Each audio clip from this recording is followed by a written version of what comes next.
வேதாந்த தேசிகர் பற்றி தெரிந்து கொள்வோம்.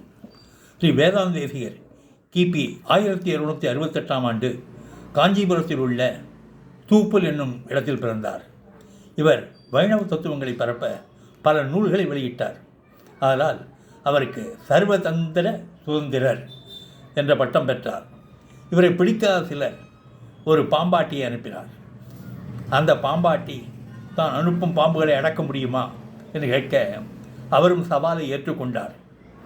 காஞ்சி வரதராஜ பெருமாள் ஆலயம் அருகில் உட்கார்ந்து தன் முன் 7 கோடுகளை வரைந்தார்.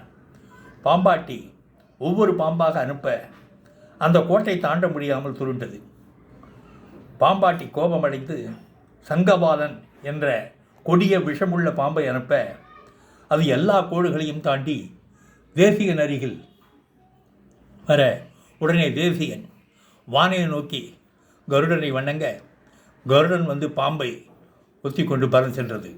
உடனே பாம்பாட்டி தேசிகர் காலில் விழுந்து மன்னிப்பும் கேட்க தேசிகர் மீண்டும் கருடனை வேண்டி அந்த பாம்பை அவனிடமே ஒப்படைத்தார்.